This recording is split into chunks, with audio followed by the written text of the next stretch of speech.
Al-Fatihah.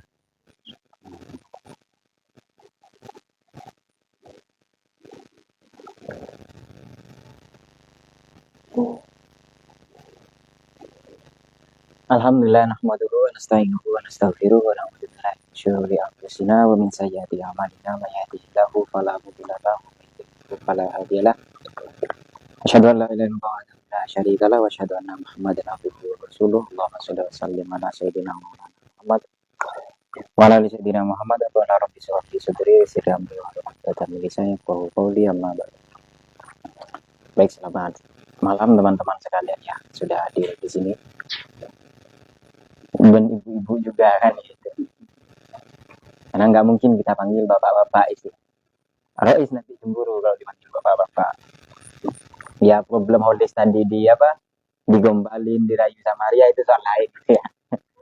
Yang tujuannya nanti ya minjam motor sama deh. Korbannya man. Baik, yang akan kita baca sekarang ini lebih tepatnya, nggak tahu sih judulnya, kita sebutkan pancaran ilahi. Yang jelas kita akan bahas ini tentang ilmu laduni. Karena kita bukan wali dan bukan orang yang memang dikasih ilmu laduni dengan cara yang mudah. Nanti kita akan bacakan ilmu laduni itu dalam perspektif Imam Ghazali. Kita sempat ngaji dulu kitabnya itu Risalah Laduniyah. Bismillahirrahmanirrahim. Qala al-mu'allif rahimahullah ta'ala wa nafa'ana bihi wa jadi bidarain amin. Kurbuka udah berarti al-haqaiq. Al-haqaiqu taridu fi halit tajalli mujmalatan wa ba'dal wayyi yakunul bayana fa idza qara'nahu fattabi qur'ana summa inna alaina bayanahu. Al-haqaiq yaitu hakikat taridu yang datang, yang tiba fi halit tajalli ketika bertajalli, menampakkan atau berteofani kalau bahasa populernya itu mujmalatan, sekilas, sekejap saja. Wa ba'dal wa'yi, setelah disadari, dipahami, yakunul bayan, barulah kemudian ada penjelasan. Fa idza qara'nahu fattabi, ini ayat Quran itu ya. Jadi ketika qara'nahu, kami kata Allah membacakan kepadamu wahai Muhammad, fattabi maka ikutilah Qur'anahu bacaan.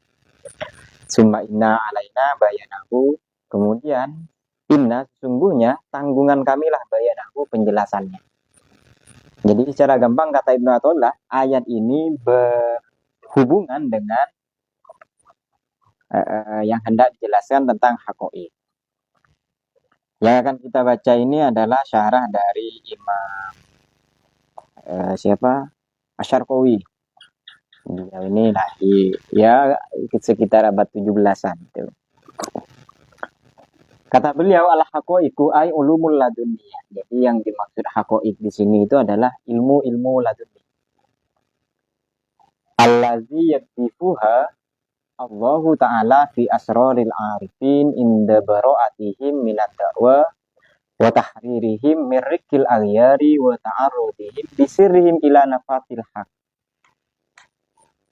Jadi ilmu-ilmu laduni allati yakzifullahu ta'ala yang Allah curahkan fi asraril arifin, di dalam sanubarinya orang-orang arif. Orang-orang yang sampai kepada makom ma'rifah itu. Inda bara'atihim, ketika orang-orang arif itu membebaskan dirinya minat dakwah dari klaim-klaim pribadi. Pengakuan-pengakuan itu biasanya ya kalau bukan karena saya, ya ini bukan apa-apa. Itu ngeklaim. Seolah-olah dirinya lah yang punya jasa itu. Padahal nulis begitu itu ya karena Allah itu, bukan karena dirinya itu.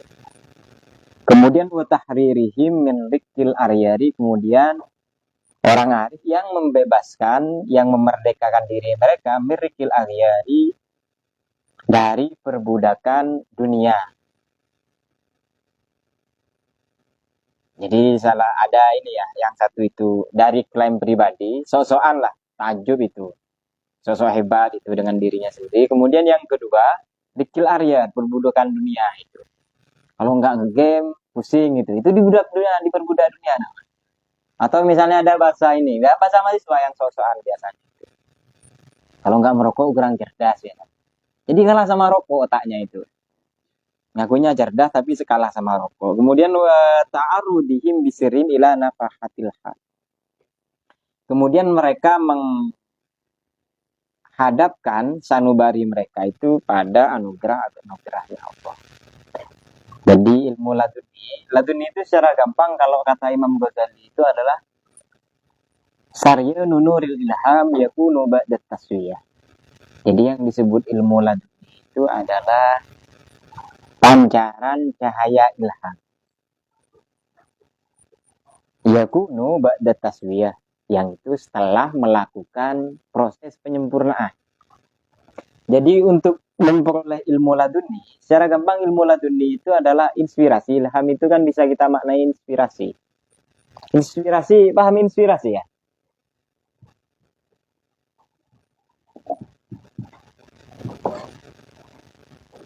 Inspirasi misalnya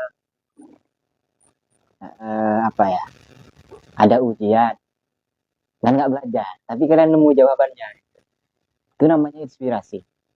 Jawabannya dari mana? Dari teman sebelahnya. Itu nyontek namanya. Jadi murni yang dikasih sama Allah itu misalnya orang itu biasanya tersesat, cuman tiba-tiba kok nemu jalan untuk kembali misalnya untuk menemukan jalan yang ia cari. Nah, itu juga bagian dari inspirasi. Cuman ilham yang dimaksud dengan ilmu laduni ini adalah ilham yang Allah betul-betul kasih. Kalau ulama itu ada dulu, tapi saya lupa namanya. Itu gurunya Syekh Ibnu Ajibah, salah satu pensyarah kitab ini itu ya. Jadi Syekh Ibnu Ajibah ini punya guru yang, mohon maaf, gurunya itu nggak melihat, matanya itu buta. Kemudian beliau ini bahasa Arabnya juga kurang bagus. Tapi ketika beliau ditanya oleh Syekh Ibnu Ajibah tentang Quran, ketika ditanya, jadi disuruh bacakan Al-Quran itu, kemudian disuruh terjemahkan. Nanti maksudnya gurunya yang menjelaskan itu. Makanya ketika ditanya oleh Syekh Ibnu Ajibah itu tahu dari mana? Padahal bahasa Arabnya saja kan nggak begitu baik. Quran saja minta diterjemahkan. Tapi pemahamannya itu sesuai. Ya secara akal itu ya rasional, kemudian secara nakliyah, secara agama dia itu tidak keluar dari Al-Quran dan sunnahnya Nabi itu. Nah itu termasuk kata pengakuannya, ya gimana ya saya berbicara ini kok karena Allah dan pengetahuan ini juga dikasih sama Allah gitu. Nah itu inspirasi. Jadi inspirasi itu termasuk nyontek tadi itu ya, nyontek punya temennya itu. Inspirasi buruk gitu ya. Bisa kita maknai demikian. Cuman kata Imam Ghazali itu yakunu ba'da taswiyah, setelah melakukan penyempurnaan. Jadi manusia ini kan secara gampang hati ini kan kotor. Biasanya hati itu kotor karena ya banyak hal itu. Entah suudon, ya banyak lah itu. Berpikiran buruk, berpikiran jorok gitu ya. Atau memikirkan hal-hal yang duniawi itu. Nah, kata beliau ada banyak ini dalam konsep tasawuf itu. Caranya itu salah satunya bisa dengan taubat itu ya. Riyadhahnya itu. Ada ya taubat ini ya maksudnya ya kembali. Kembali itu yang maksudnya yang sebelumnya banyak salah, ya kembali ke Tuhan itu istighfar. Secara gampang itu bisa dimaknai istighfar. Atau yang dulu malas ngaji, sekarang ngaji misalnya itu. Nah, itu bagian dari taubat. Jadi taubat itu perjalanan dari buruk ke baik. Itu namanya taubat kembali. Ada zuhud, tapi ini teknis saja ya. Soalnya dalam tasawuf itu tidak ada neraca atau tolak ukur pasti untuk sampai kepada Allah itu. Cuman para mutasawifin, para wali itu memberikan arahan saja. Jadi kalau kata Imam Ghazali itu dulu saya sampai ke makom itu, sampai ke makom ma'rifah, sampai ke makom itu, ya mula-mula lewat taubat, kemudian zuhud, kemudian mengisolasi diri, menjauh dari keramaian, menyibukkan diri untuk berdoa dengan Allah, zikir kayak begitu itu. Kemudian belajar ridho atau dengan tirakat ridhonya misalnya puasa itu ya. Itu teknis saja, sampainya ya belum tentu. Jadi ba'da taswiyah, jadi secara gampang ilham atau ilmu laduni itu tidak diperoleh dengan cuma-cuma. Nah, beliau memaparkan ilmu laduni itu 3 untuk memperolehnya itu.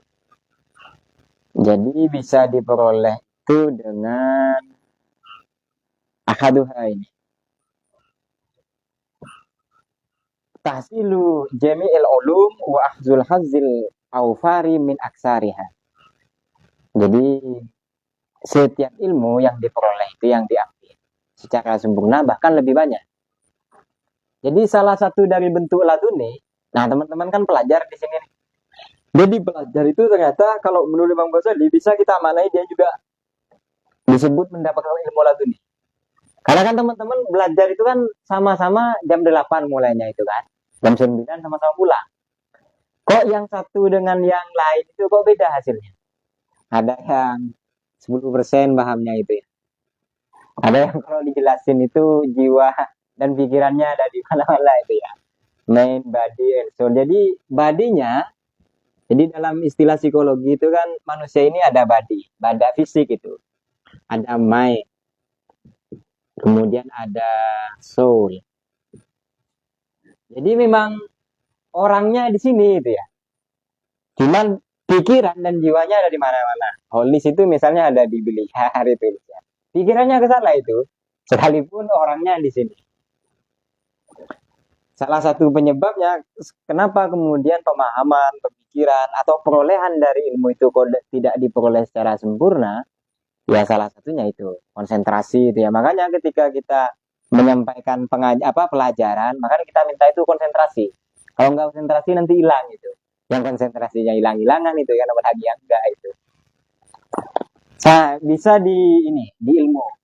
Makanya sama-sama 1 jam kan belajarnya. Dan yang ngajar juga 1 orang, yang itu saja. Tapi kok pemahamannya beda. Nah, itu murni dari Allah. Bukti bahwa ilmu itu nggak kita miliki, ya buktinya ketika kalian lupa. Kalau kalian misalnya punya pulpen, itu kan milik kalian. Ketika lupa diambil. Itu kan milik kalian. Jadi ketika diperlukan, itu bisa diperoleh. Tapi kalau ilmu, bukti bahwa itu miliknya Allah, bukan milik kita, ya ketika kalian lupa ketika ditanya. 122 itu apa ya bahasa Arabnya? Kemarin kayaknya tahu itu, kok sekarang lupa. Kalau itu milik Anda, seharusnya Anda bisa menjawab. Itu bukti bahwa ternyata ilmu yang kita pelajari itu ternyata bukan milik kita. Ternyata milik yang di sana itu, kita cuma dititipi saja. Kemudian yang kedua, itu riyadhah. Ada riyadhah shadhiqah dengan muraqabah as-shahihah.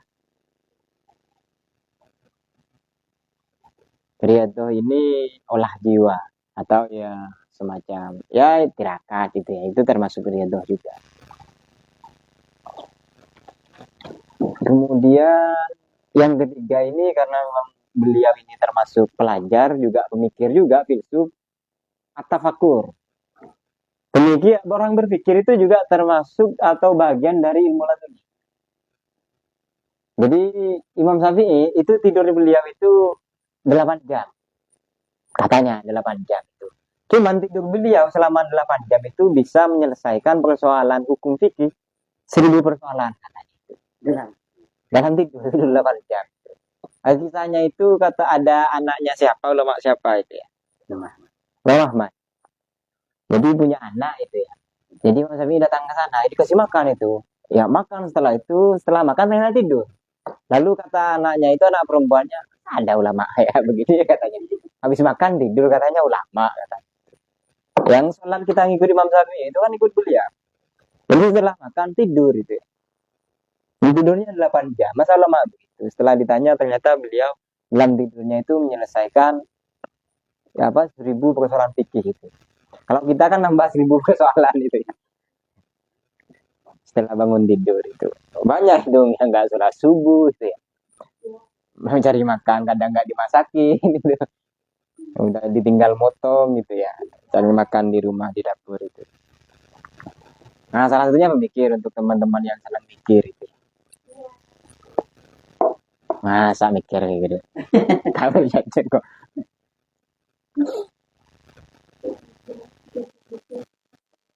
Oke, kita lanjut. Taridu fi halit tajalli yang datang ketika bertajalli berteofani ay tajallallahu wa ala qulubihim.